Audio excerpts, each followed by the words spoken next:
దళితుల్లో ఉండబడే 59 కులాల్లో మూడో అతిపెద్ద జనాభా గల నేతకాని వర్గ ఆకాంక్షలకు అనుగుణంగా ఈ ప్రెస్ మీట్ జరుగుతుంది. వారి ఆకాంక్షలను గౌరవించే నేను వారికి అండగా నిలబడడం కోసమే ప్రెస్ మీట్లో పాల్గొంటున్నా అనే విషయం మీ దృష్టికి కోరుతున్నాను. ముందుగా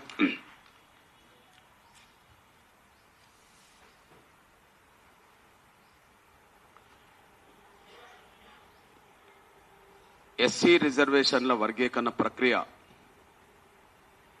ముందుకు సాగుతున్న ఈ సమయంలో ప్లీజ్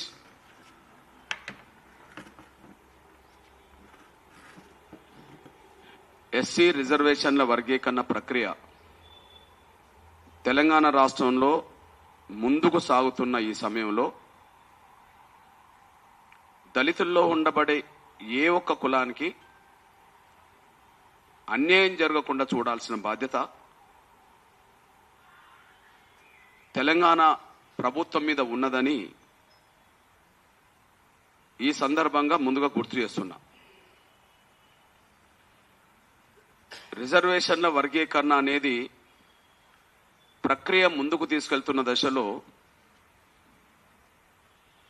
దళితుల్లో ఉండబడే వివిధ కులాల ఆకాంక్షల్ని మనోభావాలని గౌరవించాలని చెప్పి నేను రాష్ట్ర ప్రభుత్వానికి విజ్ఞప్తి చేస్తున్నా. ఈ పంపిణీ అనేది నిన్నటి వరకు ఉమ్మడి రిజర్వేషన్లలో ఏ వర్గం దోసుకున్నదో నిన్నటి వరకు గత 7 దశాబ్దాలకు పైగా దళితుల ఉమ్మడి రిజర్వేషన్లను ఏ వర్గం దోసుకున్నదో ఈ వర్గీకరణ అనేది ఆ దోపిడిని అరికట్టే విధంగా ఉండాలి. ఇప్పుడు వర్గీకరణ ప్రక్రియ గతంలో జరిగిన దోపిడికి అరికట్ట వేసే విధంగా ఉండాలి, కానీ ఇంతకు ముందు దోసుకున్న వాళ్ళకే మరింత దోసిపెట్టే విధంగా ఉండద్దని చెప్పి నేను తెలంగాణ కాంగ్రెస్ ప్రభుత్వాన్ని, తెలంగాణ రాష్ట్ర ముఖ్యమంత్రిని డిమాండ్ చేస్తున్నా, విజ్ఞప్తి చేస్తున్నా. ఇంతకాలం దోసుకున్న ఏ వర్గం ఉన్నదో ఆ వర్గానికే మళ్ళీ పెద్దపీట వేసే విధంగా ఉండకూడదని, దోసుకున్న వర్గానికే మరింత దోసిపెట్టే విధంగా ఉండద్దని, ఎవరైతే ఇంతకాలం అన్యాయం గురైనరో, ఎవరైతే ఇంతకాలం అవకాశాలకు దూరమైనరో, ఆ అన్యాయం గురైన అవకాశాలకు దూరమైన వర్గాలకు న్యాయమైన ప్రాతినిధ్యం అన్ని రంగాల్లో దక్కే విధంగా ఉండే విధంగా ఈ ప్రక్రియ ముందుకు తీసుకెళ్లాలని నేను విజ్ఞప్తి చేస్తున్నా. మొన్న శాసనసభలో ఏ నిర్ణయాలైతే తీసుకున్నారో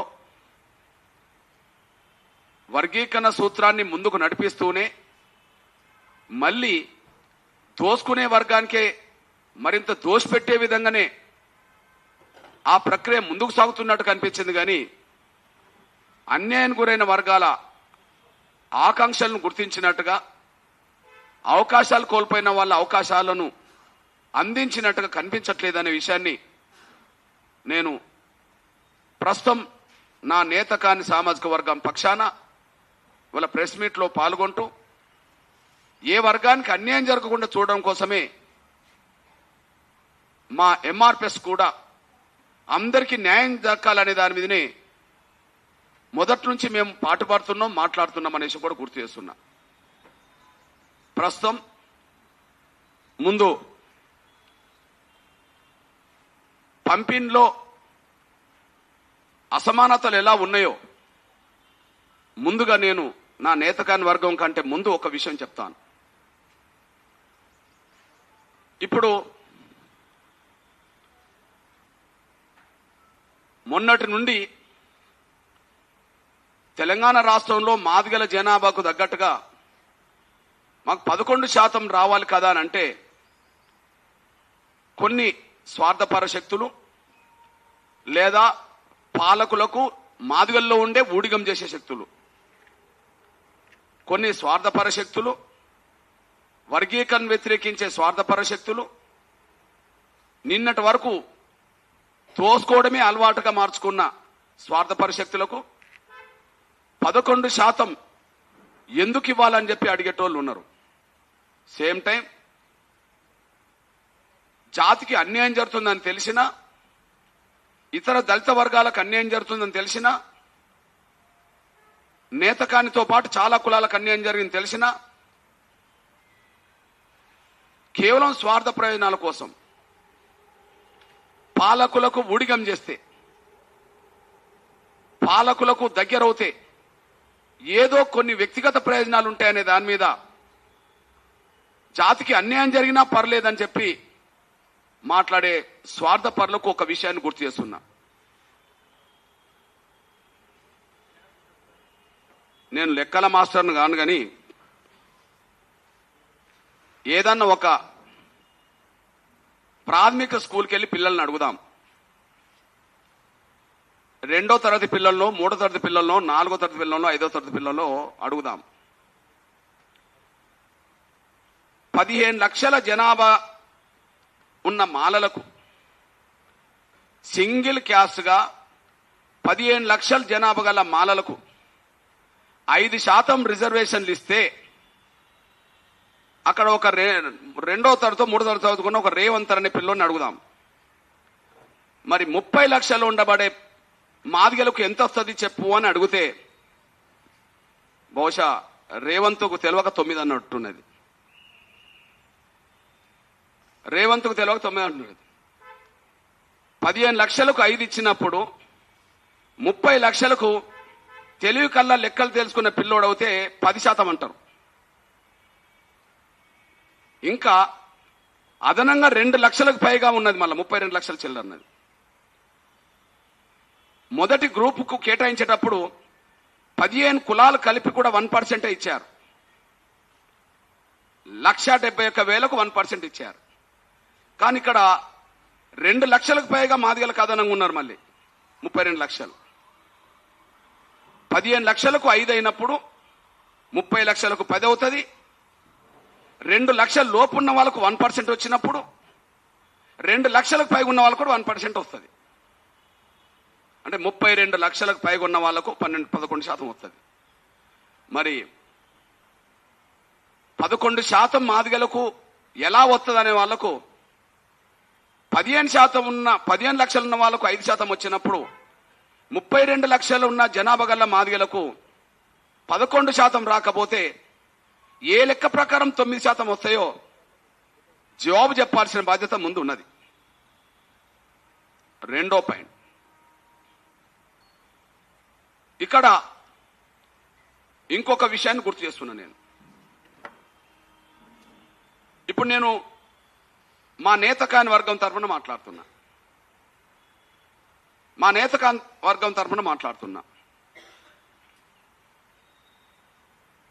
దళితుల జనాభాలో జనసంఖ్య పరంగా మొదటి స్థానంలో ఉన్నది మాదిగలు, రెండో స్థానంలో ఉన్నది మాలలు. జనసంఖ్యలో, దళిత జనసంఖ్యలో 1,33,000 రికార్డు చూపెడుతున్నది.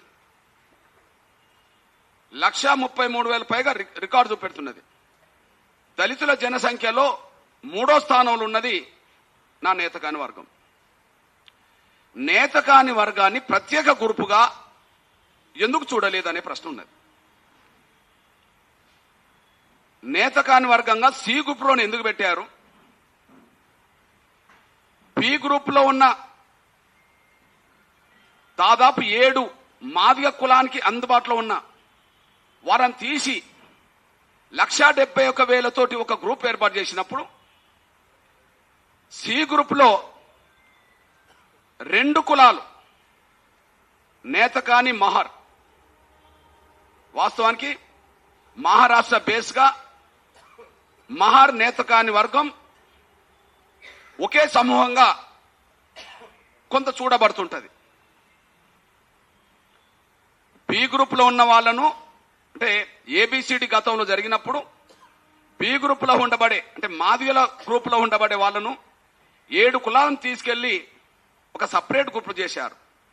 ఆ సపరేట్ గ్రూప్ చేయడానికి 1,00,000 దాటిన ఒక కులాన్ని ముందు పెట్టారు. అది మా బుడగ జంగం. బుడగ జంగం సంబంధించిన జనాభా 1,11,000. అంటే దళితుల జనాభాలో 4వ అతిపెద్ద కులం. 4వ అతిపెద్ద కులంగా ఉండబడే బుడగ జంగాలకు ఒక 15 కులాలు కలిపితేనే 1,71,000. 4వ జనసంఖ్య గల కులం బుడగ జంగం. 3వ జనసంఖ్య గల కులాన్నేమో సి గ్రూపులోనే పెట్టి 4వ జనసంఖ్య గల కులాన్ని బి గ్రూప్ నుంచి పక్కకు పెట్టి సపరేట్ చేసి రిజర్వేషన్ ఇచ్చారు. ఇది కుట్రబుద్ధి కాకపోతే మరేంటి? 1,11,000 బుడగ జంగాల ఒక కులానికి మిగిలిన 14 కులాలు కలిపితేనే 1,71,000. 2 లక్షల లోపున్న 15 కులాలను కలిపి ఒక గ్రూప్ చేస్తే దళితుల్లోనే 3వ అతిపెద్ద జనాభా కులమైన 1,33,072 ఒకటి 31,920 మహర్. 2 కులాలు కలిస్తేనే 1,65,000 అవుతున్నాయి. ఇక్కడ 15 కులాలు కలిస్తే 1,71,000.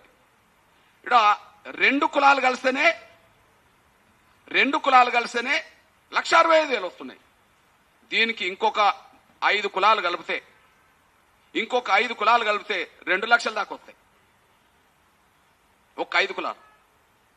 ఇంకో విషయం గుర్తు చేస్తున్నా నేను. మొదటి గ్రూప్ లో 15 కులాలే. మధ్యస్థంగా లబ్ధి పొందిన కులాలు అనబడుతున్న వాళ్ళలో 18 కులాలు. కానీ మెరుగైన గ్రూపులు అనబడుతున్న దాంట్లో మాత్రం 26 చేశారు. నేనంటున్నా ఈ 26 నుంచి మొదటి గ్రూప్ లాగానే ఇందులో నుంచి 9 తీసేస్తే ఇక్కడ కూడా 15 అవుతాయిగా. 26 నుంచి ఒక 9 కులాలని నేతకాని మహర్లని బేస్ చేసుకొని కొన్ని కులాలను కలిపితే ఇక్కడ కూడా సపరేట్ గ్రూప్ ఏర్పడుతుంది కదా. అంటే ఇక్కడ ఎందుకు రాలేదు? ఒక దగ్గర 15 కులాల కాడ ఎందుకు ఆగిండ్రు? 2 లక్షలు దాటకపోయినా మిగతా కాడ 18 కులాలు వచ్చినాయి కదా. ఇక్కడ 26 ఎందుకున్నాయి? తర్వాత బి గ్రూప్ లో మహారాష్ట్రకు సంబంధించిన 2 కులాలు ఉంటాయి. మాంగ్ గరోడి. వాళ్ళు చర్మ వృత్తి చేస్తారు. వాళ్ళ చేతిలో డప్పులు కూడా ఉంటాయి. వాళ్ళు చెప్పులు కుడతారు, చర్మకారుల పని చేస్తారు, వాళ్ళ చేతిలో డప్పులు ఉంటాయి. అంటే వాళ్ళు ఎవరు అన్నట్టు? మాదిగలకు దగ్గర. మరి మహర్లు ఎవరు అన్నట్టు? మహారాష్ట్ర బేస్. మాంగ్ అనే కులం పేరు మహారాష్ట్రలో ఉంటుంది ఎక్కువ జనాభా. మహర్ అనే కులం పేరు మహారాష్ట్రలో ఉంటుంది అంబేద్కర్. దాన్ని అనుసరించి నేతకాని ఉంటుంది. అంటే మాదిగలకు మాంగులు మహర్లు ఎట్లనో మహర్లకు నేతకాని అట్లనే కదా. మరి చర్మ వృత్తి చేసేటోళ్ళు మాదిగలవుతే, డప్పులు కొట్టేటోళ్ళు మాదిగలవుతే వాళ్ళను బి గ్రూప్ లో నుండి తీసి మొదటి గ్రూప్ లో తీసుకెళ్లారు. అంటే డైరెక్ట్ మాదిగల సంఖ్య ఇక్కడ ఉండకుండా చేయడానికి మాంగ్ గరోడి ఇందులో 14,652. మాంగ్ గరోడి 14,652 అన్న కలిపారు. డైరెక్ట్ మాదిగల గ్రూప్. అది మహారాష్ట్ర బేస్ కులం. మరి మహర్ కూడా మహారాష్ట్ర బేసే కదా. మాదిగల్లో మాంగులు ఉండద్దన్నప్పుడు మాదిగ అనేది తెలుగు కులం. తెలుగు రాష్ట్రాల్లో మాదిగ అనేది కులం. మహర్ మహారాష్ట్ర కులం. మాంగ్ మహారాష్ట్ర కులమే. బార్డర్లు ఉన్నారు కాబట్టి వాళ్ళకి లిస్టులో వచ్చేసారు. మరి మాదిగలకు చాలా దగ్గర ఉండబడే, వృత్తిపరంగా దగ్గర ఉండబడే మాంగుల్లోమో సపరేట్ గ్రూప్ చేసి మరి అదే మహారాష్ట్ర బేసుకుంటా పడే మహార్లను మళ్ళా మాలలు ఎందుకు కలుపుకున్నారు? మాలలు ఎందుకు కలుపుకున్నారు? అక్కడ మమ్మల్ని వేరు చేశారు కదా, ఇక్కడ మీరెందుకు ఒకటిగా కనిపిస్తున్నారు? మహార్ అనేది కూడా మహారాష్ట్ర బేస్కులమే, మాంగు గరోడి కూడా మహారాష్ట్ర బేస్కులమే. ఇక్కడ నుంచి మాదిగల నుంచి దూరం చేశారు. వృత్తిపరంగా చెమార్లు డప్పులు కొడతారు అనే విషయం తెలిసి అక్కడ మహార్ బేస్ను కనీసం నేతకాన్లో కలపకుండా, నేతకాని వర్గంలో ఒక గ్రూప్ ఇవ్వకుండా మాలలే అట్లా అందులో పెట్టుకున్నారంటే అంటే రిజర్వేషన్ ఫలాలు వర్గీకరణ దాంట్లో కూడా ఇటు మహర్ల అవకాశాన్ని, నేతకాన్ల అవకాశాన్ని, ఇతరుల అవకాశాలను కూడా మాలలే దోసుకోవాలనే ఒక కుట్ర బుద్ధి ఇందులో ఉంటే మాలల ప్రజాపతిని తీసుకొచ్చిన ఒత్తిడి తలొగ్గే ఇటు కమిషన్ గాని రేవంత్ రెడ్డి గారి సర్కార్ గాని తలొగ్గడం వల్లనే మూడో అతిపెద్ద కులాన్ని గుర్తించలేకుండా పోయింది. మహారాష్ట్ర బేసుకుండబడే మహార్లను నేతకానికి అందుబాటులో పెట్టకపోయింది అనేసి కూడా మీ దృష్టికి తీసుకొస్తున్నా నేను. ఇదంతా మన కళ్ళ ముందు కనిపిస్తున్న వాస్తవాలు అనేసి కూడా మీ దృష్టికి తీసుకొస్తున్నా నేను. ఇకపోతే నేతకాని అతిపెద్ద జనాభా కాకపోతే మొన్న శాసనసభలో ఎవరైతే వర్గీకరణ వ్యతిరేకించి ముందుకొచ్చారో ఆ వివేక్ వెంకటస్వామి అనేటైనే దళితుల్లో మూడో అతిపెద్ద జనాభా గల నేతకాని సామాజిక వర్గానికి ప్రత్యేక కార్పొరేషన్ ఇవ్వండి అని చెప్పి డిమాండ్ చేయడం జరిగింది.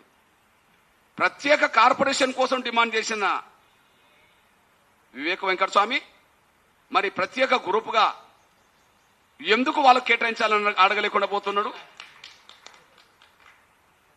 మాలలకు మాదిగలకు వేర్వేరు కార్పొరేషన్ ఉండాలని, వాళ్ళతో పాటు నేతకాని వర్గానికి కూడా కార్పొరేషన్ ఉండాలని చెప్పిన మీరు మరి నా నేతకాని వర్గానికి మూడో అతిపెద్ద జనాభా గల కులానికి ఎందుకు 2-3 కులాలను కలిపి ప్రత్యేక గ్రూపుకు ఉండాలని కోరట్లేదు అంటే అవకాశాలని మాలలే దోసుకోవాలనే కుట్ర ఇంట్లో దాగి ఉన్నదనేసి కూడా మీ దృష్టి తీసుకొస్తున్నాను నేను. దీంతో పాటు ఇంకొక విషయం ఏంటంటే అంతకుముందు సి గ్రూపులో ఉన్న 2 కులాలు అంటే మెరుగైన ప్రయోజనం పొందిన కులాల లిస్టులో ఉండబడే 2 కులాలు, అందులో మన్నె, అందులో పంబాల, ఇవి సి గ్రూపులో ఉన్న కులాలే కాకుండా ఆర్థికంగా లబ్ధి పొందిన కులాలే, విద్యాపరంగా ఉద్యోగపరంగా లబ్ధి పొందిన కులాలే.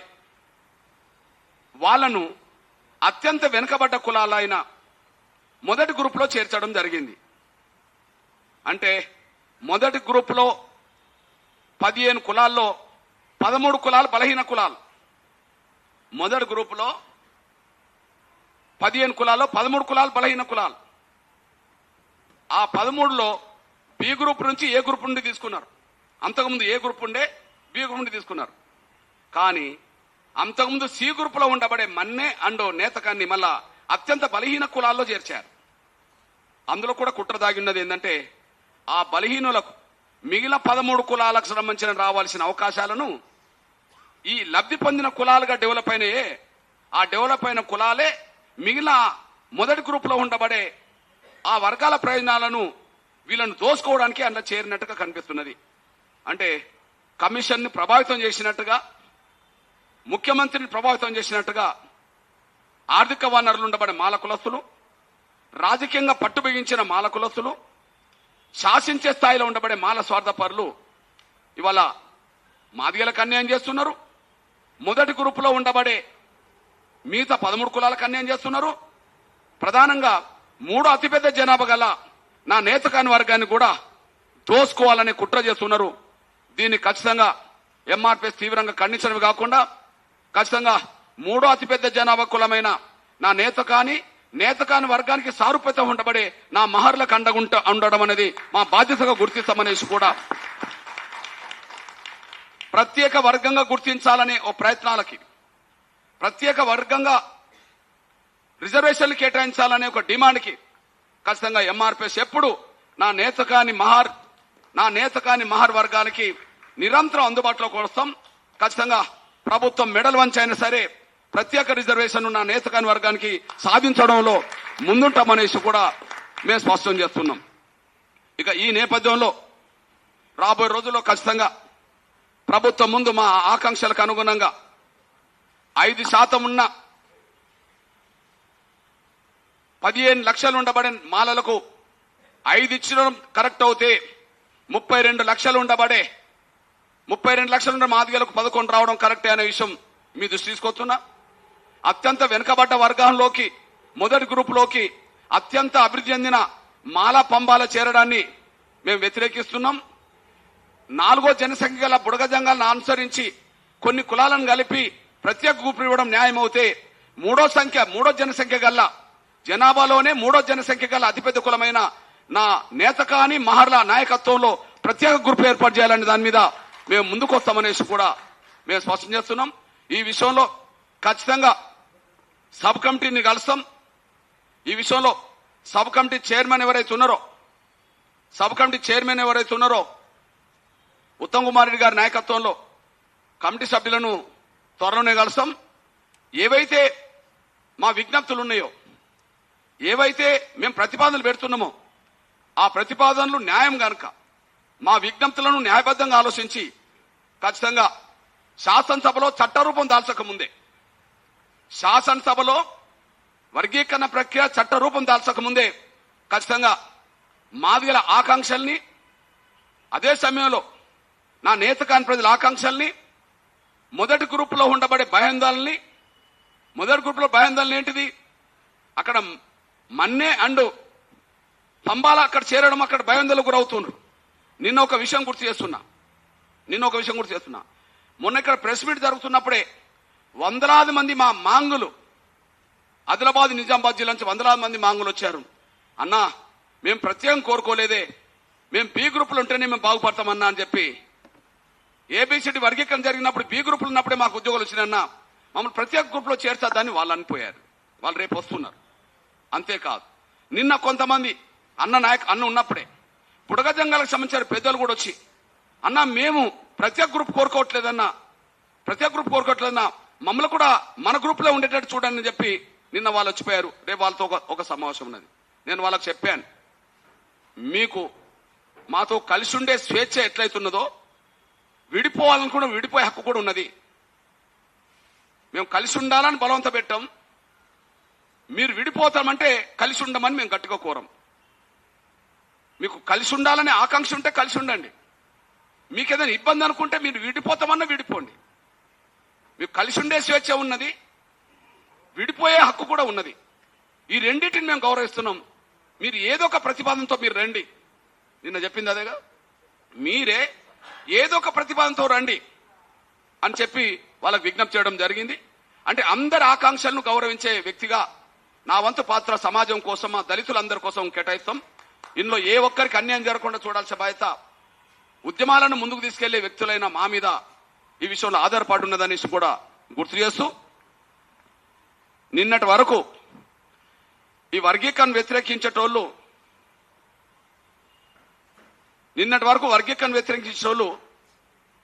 రెండు పార్టీలను బలంగా తిట్టేవాళ్ళు. వర్గీకరణ చేసి చంద్రబాబు నాయుడు దళితులను చీల్చిండు, టీడీపీ అంతు చూస్తామని చెప్పి మాట్లాడేటోళ్ళు ఉండే. ఇప్పుడు ఆంధ్రప్రదేశ్లో అక్కడక్కడ కనిపిస్తుండ్రు. లేదా వర్గీకరణ ప్రక్రియకు సహకరించింది కేంద్రంలో బీజేపీ అవుతే, సుప్రీంకోర్టు విచారణ జరుగుతున్న సమయంలో అఫిడవిట్ ఇవ్వడం కూడా బీజేపీ కేంద్ర ప్రభుత్వం సహకరించినట్టే. అప్పుడు గౌరవ నరేంద్ర మోడీ గారిని, బీజేపీని మా దళితులు చీల్చే మనవాద పార్టీ అని చెప్పి వాళ్ళు మాట్లాడే ప్రయత్నం చేశారు కదా.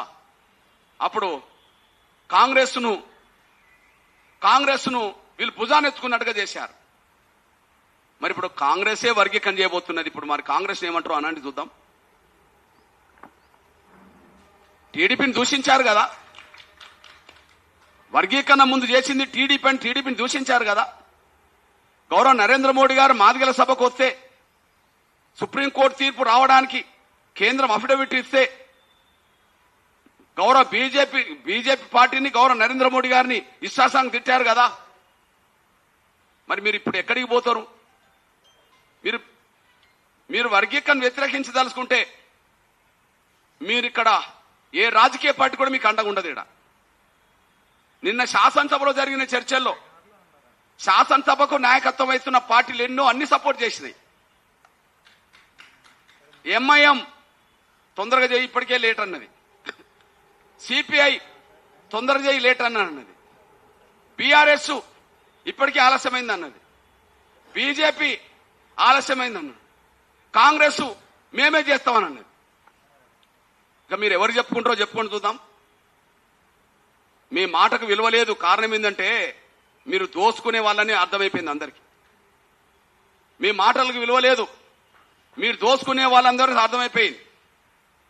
అదే సమయంలో వర్గీకరణ పోరాటాన్ని అణచడానికి ప్రయత్నం చేసిండు కదా, వర్గీకరణ పోరాటాన్ని దెబ్బతీయడానికి ప్రయత్నం చేశారు కదా.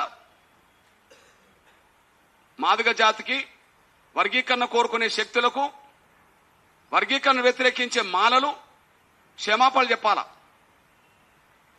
వర్గీకరణ వ్యతిరేకించే మాలలకు క్షమాపణ చెప్పాలని మీ తప్పని. ఎందుకు క్షమాపణ చెప్పాలంటున్నానంటే మేము వర్గీకరణ కోరుకునే పోరాటంలో మాలల చేత చంపబడ్డాం. మాల స్వార్థపరులు మాదిగ దండోర ఉద్యమకారులను చంపారు తూర్పు పశ్చిమ గోదావరి జిల్లాలో. మాలమానాడు కార్యకర్తలు నాయకుల చేత మేము దాడులకు గురైనాం. సాధారణ మాదిగ కార్యకర్తల నుంచి మొదలుకుంటే నా వరకు వాళ్ళ చేతిలో దాడులకు గురైనాం. అవమానాలు పడ్డాం, బెదిరింపులకు గురైనాం, దాడులకు గురైనాం, వాళ్ళ చేతిలో చంపబడ్డాం. ఇప్పుడు న్యాయమే గెలిచింది, అంతిమంగా న్యాయమే గెలిచింది.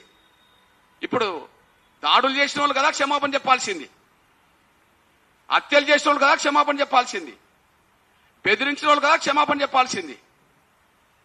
ఓకే, వర్గీకరణ ఎట్లా జరుగుతుందో చూస్తామని వేదికల మీద తొడలు కొట్టిన వాళ్ళు కదా క్షమాపణ చెప్పాల్సింది, మీసాలు మెలేసిన వాళ్ళు కదా క్షమాపణ చెప్పాల్సింది. తొక్కుకుంటా పోతాం, వర్గీకరణ కోరితే తొక్కుకుంటా పోతాం అన్నోళ్ళు కదా క్షమాపణ చెప్పాల్సింది. వర్గీకరణ కోరుకుంటే కృష్ణమాదిగ లాంటి వాళ్ళను రాళ్లతో కొట్టి చంపమన్నోళ్ళు కదా క్షమాపణ చెప్పాల్సింది. క్షమాపణ చెప్పాల్సింది ఎవరు? న్యాయమైన పోరాటం మీద ఇష్టానుసారం మాట్లాడిన వాళ్ళు, దాడులు చేసిన వాళ్ళు, హత్యలు చేసిన వాళ్ళు, బెదిరించిన వాళ్ళే మాదిగలకు ఉద్యమానికి క్షమాపణ చెప్పాలా. బహుశా వాళ్ళకు క్షమాపణ చెప్పే అంత నీతి నిజాయితీ లేదు, వాళ్ళకు స్వార్థం తప్ప. ఇక్కడ కారం చెడులో మాదిగలు చంపబడితే దానికి నాయకత్వం వహించింది మాల నాయకులు. చుండూరులో చంపబడితే మాలా మాదిగలు చంపబడితే దానికి నాయకత్వం వహించింది మాలలు. మరి లక్ష్మీపేటలో మాలలు చంపబడితే దానికి న్యాయం జరగాలని పోరాటంలో నాయకత్వం వహించింది మాదిగ దండోరే. నీకు కష్టం వచ్చినప్పుడు మేము కూడా ఉన్నాం, మీరు ఇబ్బందులు పడ్డప్పుడు మేము కూడా ఉన్నాం, అవమానాలు పడ్డప్పుడు మేము కూడా ఉన్నాం, బెదిరింపులు గురైనప్పుడు మేము కూడా ఉన్నాం. ఇక్కడ కొంతమంది దళిత నాయకులు ఆనాడేదో దళితుల కోసం నడిచినమని చెప్పిన నాయకులు ఇంత వివాదం ఇంట్లో జరుగుతుంటే, ఇంత ఘర్షణ జరుగుతుంటే, తెలుగు నేల మీద ఇంత ఘర్షణ పుట్టే వాతావరణం ఉంటే ఏది కరెక్టో ఏది కరెక్ట్ కాదో అని చెప్పి బహిరంగ మాట్లాడే నిజాయితీ లేని వాళ్లకు ఎవరు క్షమాపణ చెప్పాల్సిన కర్మ లేదు, వాళ్ళే మాకు క్షమాపణ చెప్పాలా. ఎవరు క్షమాపణ చెప్పాల్సిన అవసరం లేదు, వాళ్ళే మాకు క్షమాపణ చెప్పాలా. ఏడ పడుకున్నారు ఈ దళిత లీడర్లు? ఏ ఇంట్లో పడుకున్నారు? ఏ బంగ్లాలో పడుకున్నారు? తెలుగు నేల మీద 30 ఏళ్ల ఉద్యమం జరుగుతుంటే, న్యాయమని అన్ని పార్టీలు ఒప్పుకుంటే, న్యాయమని కమిషన్లు ఒప్పుకుంటే, న్యాయమని రాష్ట్రపతులు ఒప్పుకుంటే, వర్గీకరణ న్యాయమని ప్రధానమంత్రులు ఒప్పుకుంటే, వర్గీకరణ న్యాయమని సుప్రీంకోర్టులు ఒప్పుకుంటే, 58 కులాల్లో 59 కులాల్లో 58 దళిత కులాలు న్యాయమని ఒప్పుకుంటే వర్గీకరణ వ్యతిరేకించే మాలల్ని తప్పని మాలలకు నాయకత్వం వహించే లీడర్లకు సోయి లేకుండా పోతే మన దళితులకు నాయకత్వం వహించినామని చెప్పే ఆ లీడర్లు ఇప్పుడు ఎక్కడ పడుకున్నారు? దళితులకు మేము నాయకులం అని చెప్పి గతంలో మాట్లాడిన లీడర్లు ఎందుకు ఇంట్లో పడుకున్నారు? అంటే న్యాయాన్ని సమర్థించలేని స్వార్థపరులు కాబట్టి మౌనంగా ఉన్నారు. అట్లాంటి స్వార్థపరులకు ఎవరికైనా మాదిగ జాతి బిడ్డలకు క్షమాపణ చెప్పాల్సిన అవసరం మాకు లేదు. వాళ్ళే మాకు క్షమాపణ చెప్పాలి. ఆ విషయాన్ని మరొకసారి గుర్తు చేస్తూ, ఏది ఏమైనా దళితుల్లోనే 3 అతిపెద్ద జనాభా గల నా నేతకాని వర్గానికి ప్రత్యేక గ్రూప్ కేటాయించడంలో మహర్లను కలిపి ఇంకో 2, 3, 4, 5 కులాలను కలిపి ప్రత్యేక గ్రూప్ కేటాయించడంలో ప్రభుత్వం ముందుకు రాకపోతే నా నేతకాని వర్గం పక్షాన్ని నిలబడే పోరాటం చేసే బాధ్యత మేము తీసుకుంటామనేసి కూడా గుర్తు చేస్తున్నాం.